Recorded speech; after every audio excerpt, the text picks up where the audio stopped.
Good afternoon. I want to begin by answering the big question that people have been asking in the last 48 hours, and that is this government asking you, the people, the public, to do one thing, while senior people here in government do something else? Have we been asking you to make sacrifices to obey social distancing, stay at home, while some people have been basically flouting those rules and endangering lives? And it's because I take this matter so seriously, and frankly, it is so serious, that I can tell you today I've had extensive face-to-face conversations with Dominic Cummings, and I've concluded that in travelling to find the right kind of childcare, at the moment when both he and his wife were about to be incapacitated by coronavirus, and when he had no alternative, I think he followed the instincts of every father and every parent, and I do not mark him down for that. And though there have been many other allegations about what happened when he was in self-isolation and thereafter, some of them palpably false, I believe that in every respect he has acted responsibly and legally and with integrity, and with the overwhelming aim of stopping the spread of the virus and saving lives. And I stress this fundamental aim because it's thanks to this country's collective resolve in achieving that aim that we continue to make progress. So let me give you today's figures. 3,458,905 tests for coronavirus have now been carried out in the UK, including 110,401 tests carried out yesterday. 259,559 people have tested positive, and that's an increase of 2,409 cases since yesterday. Smaller increase than we were seeing over the last few weeks. 8,951 people are in hospital with COVID-19 in the UK, down 11% from 10,085 this time last week. And sadly, of those tested positive for coronavirus across all settings, 36,793 have now died. That's an increase of 118 fatalities since yesterday. And each of those fatalities represents a family in mourning, the grief of friends and relatives. And as we mourn them, we resolve again to beat this virus and get our country back on its feet. And we can and we will. 2 weeks ago, I set out the government's roadmap to begin easing the measures we put in place to control the spread of coronavirus. I said that we would do so in a safe and controlled way, based on our assessment of progress against the 5 tests we set for adjusting the lockdown.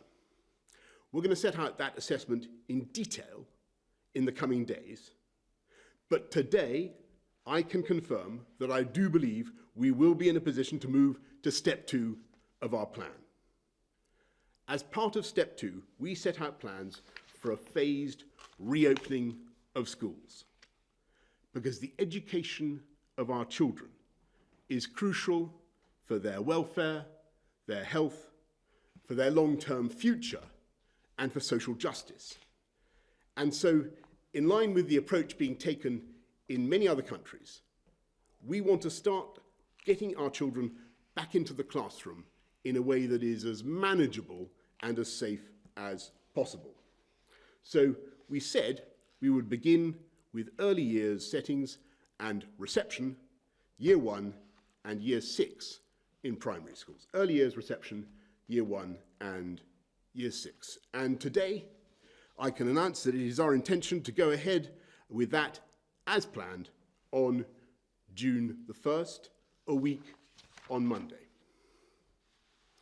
We then intend, from June the 15th, for secondary schools to provide some contact for year 10 and year 12 students to help them prepare for exams next year, with up to a quarter of these students in at any point.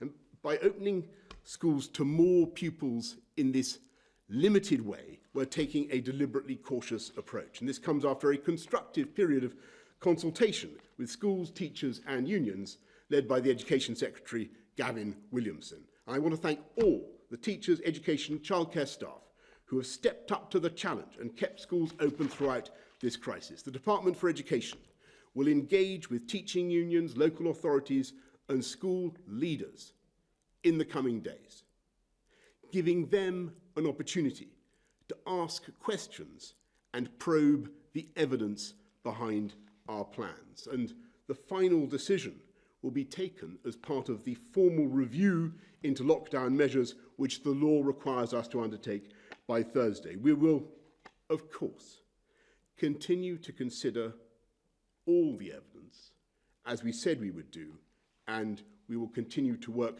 hard with those bodies over the course of the coming week.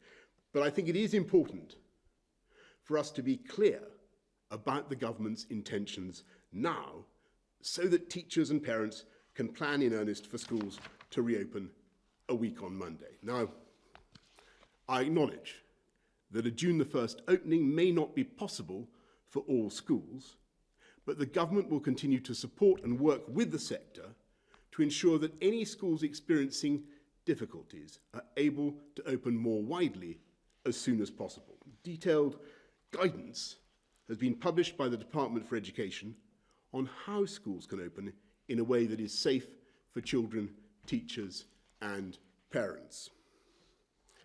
While, of course, we recognise that full social distancing may not be possible, especially when teaching young children, our guidance sets out a range of protective measures to keep children and staff safe. This includes reducing the size of classes and keeping children in small groups without mixing with others, staggered break and lunch times, as well as drop-offs and pickups, increasing the frequency of cleaning, reducing the use of shared items and utilising outdoor space. All children and staff and their families will have access to testing if they display symptoms. And this will enable children and staff to get back to school if they test negative, and if they test positive, we will take the appropriate reactive measures. We will continue to work with the sector to support them to prepare for wider opening and ensure all children and young people can continue to receive the best care, education and training possible. We will set out what moving to step 2 means for other areas, such as non-essential retail and more social contacts, over the course of the next week. So let me stress again in conclusion. We are making good progress, but that progress is conditional, provisional. We must keep reducing the incidence of this disease. We must keep that R down below 1. And that means we must all remember the basics. Wash our hands, keep social distance, isolate if you have symptoms, get a test. We are beating this thing, but we will beat it all the faster if we stay alert, control the virus, and save lives. I now turn to Steve Powis, National Medical Director of NHS England, to present today's data. Steve. Thank you, Prime Minister, and good afternoon, everybody. If I could go through today's data slides, with which I'm sure you are all familiar. So as ever, the first data slide is in respect to the effect of social distancing on our transport usage within the country. And you can see, as we have shown you before, that when it comes to vehicles, cars, light goods and heavy goods vehicles, there's been a gradual increase following an early decline. But in public transport, in national rail, Transport for London and non-TfL bus routes, you can see that there's been a dramatic decline and that reduction in travel has been maintained over the period of the social distancing measures.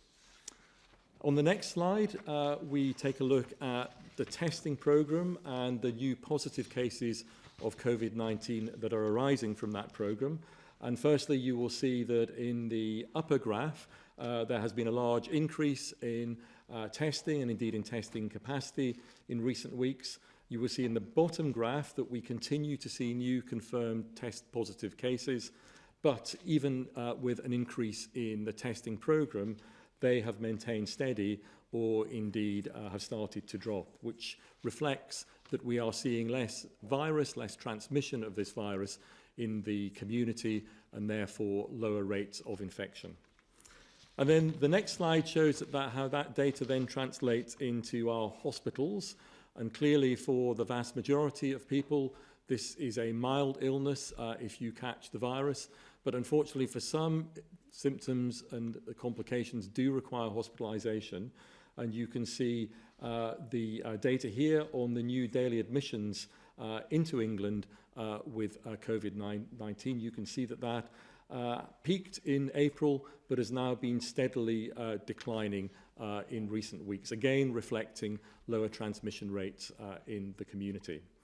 And then for our unfortunately sickest patients who require some time in our critical care facilities, our intensive treatment units, and unfortunately need mechanical ventilation to support their breathing, then you can see in the lower graph that there has been another fall since April in all parts of the country in the percentage of those beds and intensive care units that are occupied by COVID-19 patients, again representing the reduction of cases in the community and therefore less critically ill people coming to our communities. And then on the next slide, we can see general data on the number of people in hospital with COVID-19. And you can see that compared to last week, there has been a fall from 10,085 to 8,951.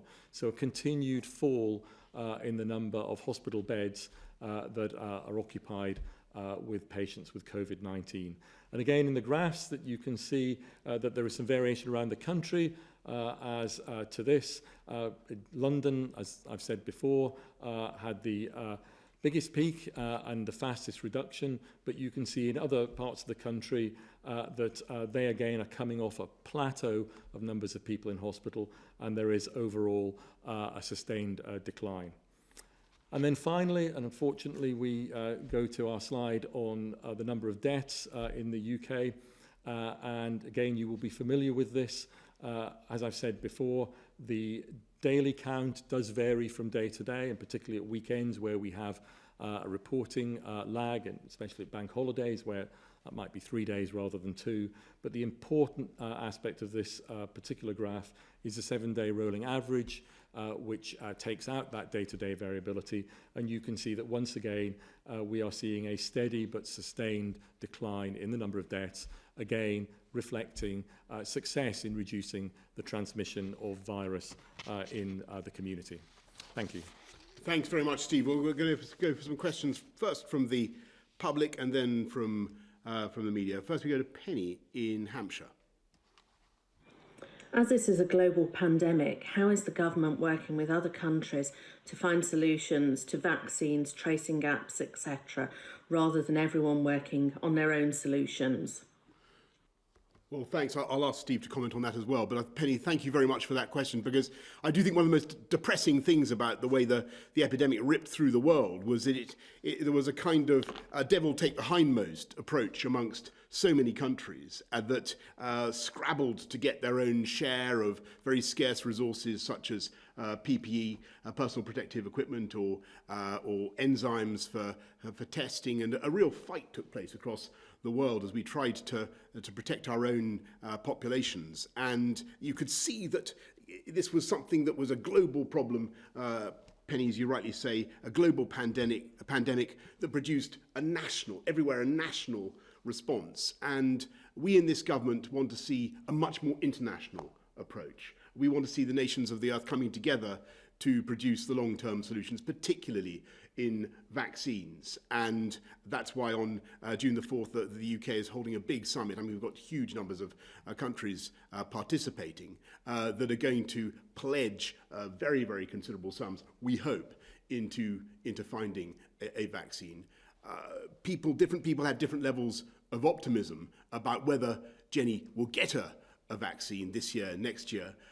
but I'm hearing more and more signs of confidence about our ability to do it. And I certainly think that we'll do it all the faster if we collaborate across countries and across scientific communities. So the UK is definitely leading in that effort.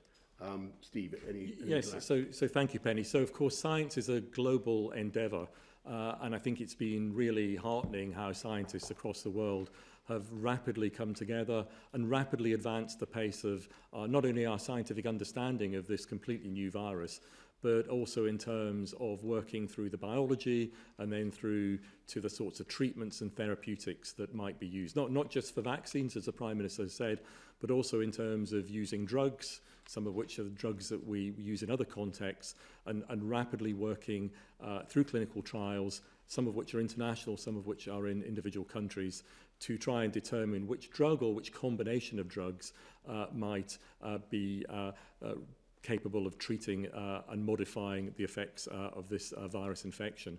So, as I've said before, I think it's remarkable how quickly science has progressed, but there are still challenges ahead, and we don't underestimate the amount of new science that we need to learn and the challenges such as vaccine development, but I can be confident that that will be a global effort.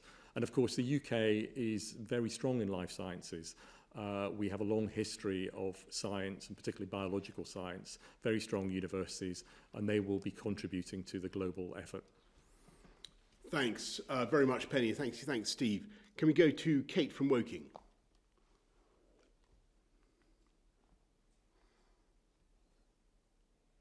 Sorry, I've got to read that. Sorry, forgive me. Kate from Woking asks, our school has decided it's not possible to accommodate children of critical workers alongside reception year 1 and year 6.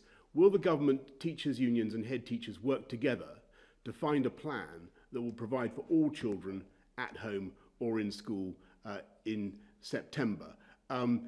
Kate, look, I totally understand the difficulties that your school faces. This is going to be tough, and I repeat my thanks to all teachers and educational staff who actually worked very hard to keep schools going for vulnerable children and the children of key workers throughout the last 10 weeks.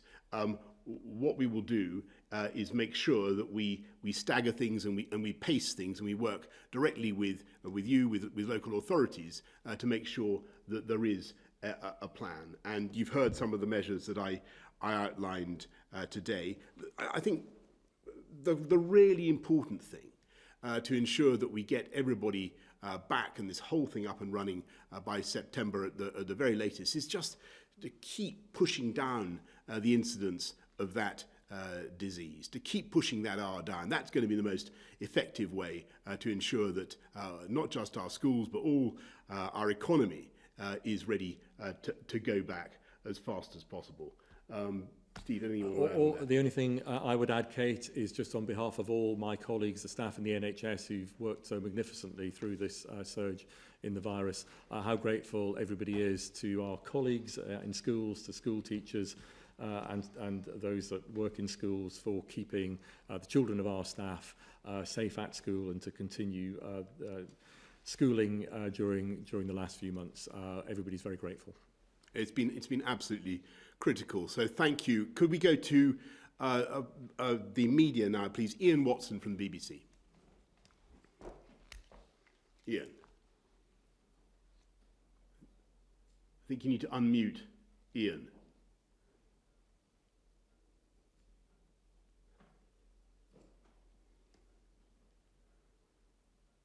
Can we get Ian's audio?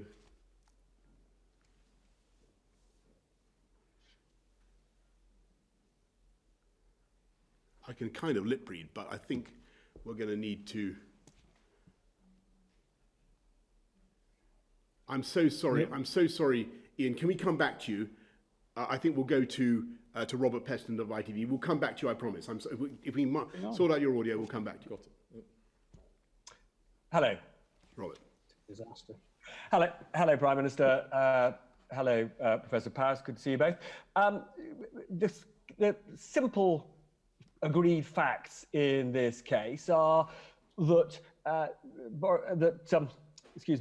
Dominic Cummings, in a prima facie sense, breached three... Hello? Can you not hear me? No, I can hear you well. Keep going. Oh, sorry. It's all technology's working so well. As I say, the agreed facts are really simple. Dominic Cummings, your aide, in a prima facie sense, breached 3 of the lockdown rules. He left the house when somebody was living with had coronavirus symptoms. He was in a confined space with that person, in this case, a car, for several hours, and he went to a second home. I just want to be clear, Prime Minister, in saying that he behaved honourably, did the right thing by, trying to put in place childcare arrangements. Are you saying that if somebody is in the same position as Dominic Cummings and has the same childcare concerns, they are completely at liberty to do precisely what he did? Yes, no, not sure. And secondly, retail businesses need a bit of time, shops need a bit of time to prepare to open. Are they opening on June the 1st? Thanks very much, Robert. And first of all, I really just want to repeat what I said earlier on. Looking at the very severe childcare difficulties that presented themselves to Dominic Cummings and his family, I think that what they did was totally understandable. There's actually guidance about that particular difficulty, about what you need to do, about the pressures that families face when they have childcare needs. He found those needs where they could best be served, best be delivered, and yes, that did involve travel. But I have to say, I think that looking at the situation, I think any father, any parent would frankly understand what he did, and I certainly do. And I spent a long time talking to him about it today. And on your point about the future and June the 1st, well, all I can say, Robert, is watch this space. You will have heard me say what I've said. We remain firmly on that roadmap, but we are proceeding in a way that is provisional, that is contingent, that is entirely dependent on our ability to continue to make the progress we are currently making in pushing that R down, defeating the virus. And you'll be hearing more about that in the next few days. Is Ian back? I think Ian, no, sorry, thank you. We'll come to Ian as soon as we can. We'll go to Gary Gibbon of Channel 4, please. Thank you, Prime Minister. I'm a bit puzzled. You've had this long chat with Dominic Cummings. You said he went where he could get childcare. I thought he's now saying he didn't receive any childcare, but did all the childcare himself. You say he drove up the road when he was about to be incapacitated. He didn't know that. He couldn't know that. Could he? And you say, more alarmingly, really, you say he was following instincts. The rest of the country was following rules, not instincts. Are we now all entitled to follow instincts? Where will that leave it when a tracer goes round to someone and says, well, you have COVID, I need you to isolate? Well, Gary, as I've said just now, the guidance makes it very clear that where you have particular childcare needs, that has got to be taken into account. And as I've said, I've looked very clear. I've seen a lot of stuff in the last few days about this episode of self-isolation by Mr. Cummings that does not seem to correspond remotely with reality. And as far as I can see, he stuck to the rules, and he acted legally and responsibly, and with the sole objective of avoiding such contact as would spread the virus. He got the virus probably in the train, in the car, didn't he? Well, his objective was to stop the spread of the virus, and he behaved in such a way as to do that. Can we have Charlie Cooper? No, we're going to go back. Sorry, thanks, Gary. We're going to go back to Ian Watson of the BBC.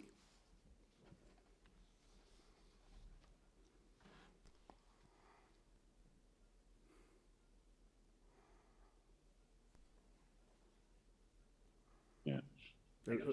Okay, Prime Minister, can you hear me now? I can, yes. Excellent. So for better or worse, I haven't entirely been silenced. No, forgive me. Conservative MPs have got in touch with us today, Prime Minister, because they say lots of their constituents are angry.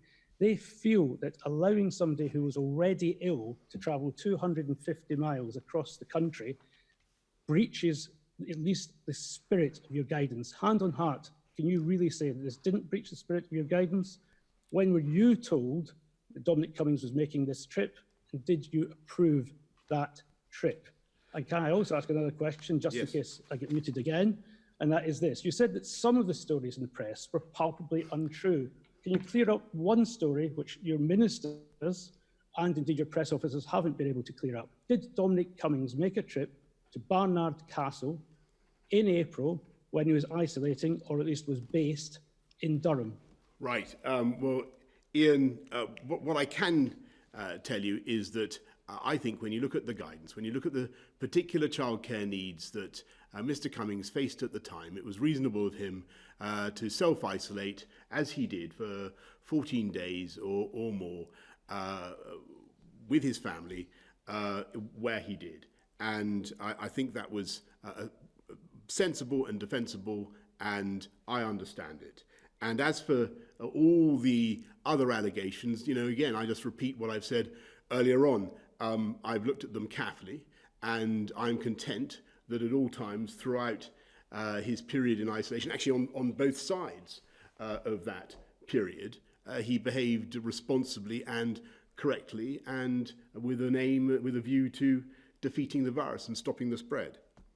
But some Conservative MPs are saying, Prime Minister, that this defence that Dominic Cummings behaved responsibly, many of their constituents are angry about that. Yes, well, let me just say... As though they were irresponsible in not breaching guidelines and going somewhere close, perhaps to their family during this lockdown, and they feel insulted by that. So what would you like to say to their constituents? Because that's where the postbag is coming in. Of course, their constituents I understand that. I understand that. Out at that kind of language. I understand that, and I think that one of the reasons it's so important, and one of the reasons I was so determined to come and talk to everybody about this, is because I can totally get why people might feel so confused and, as you say, so offended by the idea that it was one thing for people here and another thing for others. But really, having looked at what happened, having looked at his intentions and what he was trying to do for the good of his family, I really think most people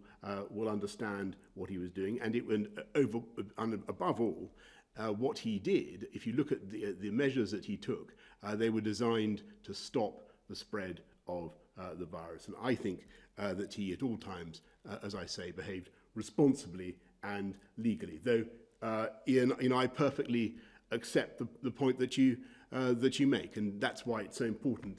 That's why I wanted to come out and make these points this afternoon. Can we go now to Charlie Cooper of Politico? Hello, thank you for having me. Thank you. Prime Minister, you say that Mr. Cummings had no alternative, but what is your definition of no alternative in this context? And it's a really important question because there's a question of the ongoing advice to the public here. Is it now government advice that if you have symptoms but are concerned about childcare, have no alternative, in your words, you don't necessarily have to stay at home, but you can travel to another home, maybe in a nicer part of the country, if you're lucky enough to have access to one? Is that a new advice? The advice remains unchanged, Charlie, and that is that if you have symptoms, then you should self-isolate for 14 days, and that's what Mr. Cummings and his family did. Scott McNabb from The Scotsman.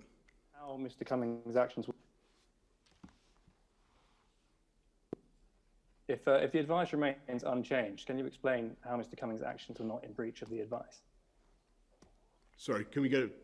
Because the advice makes it absolutely clear that if you have particular childcare issues, then that is a factor that has to be taken into account.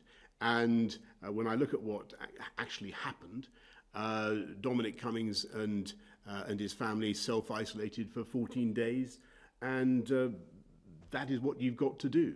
And there was as I said at the outset, there was a risk that they would not have, if they both went under in such a way as to be unable to care for their child, to get to your point, then they might have needed the help of relatives who were living nearby who could come in a socially distanced way. As it happened, that was not necessary for medical reasons I don't want to go into, but that was the risk. and I think it was a real risk, and I think it was absolutely responsible of Dominic Cummings to see the risk to his family, to see the risk to his child, and to take steps to avert it, and that's what he did.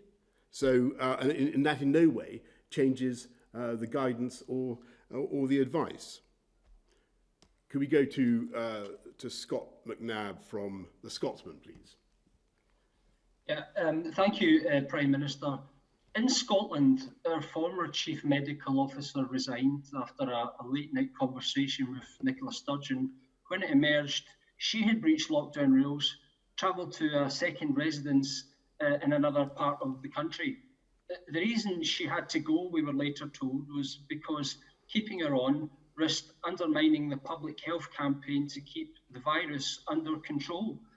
Is there not a real danger that if Mr. Cummings remains in place, people may choose to disregard these lockdown restrictions and so undermine the progress we've made so far in suppressing the virus? No, because the sharp distinction is that unlike the lady you mentioned, Mr. Cummings actually went into lockdown because he had symptoms, went into self-isolation for 14 days or more, and that is what you should do. And the particular circumstances of his isolation, as I've said now several times, were determined by the childcare needs of the family. Erin Lyons from the Oxford Mail. Good afternoon, Prime Minister, Professor Powers. This week we reported on the death of Peter Gough, an administration assistant at Oxford's John Radcliffe Hospital, who died from coronavirus after raising concerns he didn't have access to PPE or any hand sanitizer, even after the death of two porters at the same hospital. The managing trust has said it followed national guidance and no staff members who don't have direct contact with patients need PPE, but the family and friends believe he died unnecessarily and should have been better protected at work. To Professor Powers, what is the evidence and rationale behind limiting PPE in this way in hospitals? Is it entirely science-based, or is it down to limited resources? And to the Prime Minister, an Oxford doctor who works in intensive care in the city had coronavirus in March, had a 4-month-old baby at home, but he said he followed the guidance, which he saw as incredibly clear, and stayed in lockdown throughout. If the government guidance included the exemption that Mr. Cummings used, why did so many people in Oxfordshire and beyond seem completely unaware of it and at great cost to themselves and their loved ones?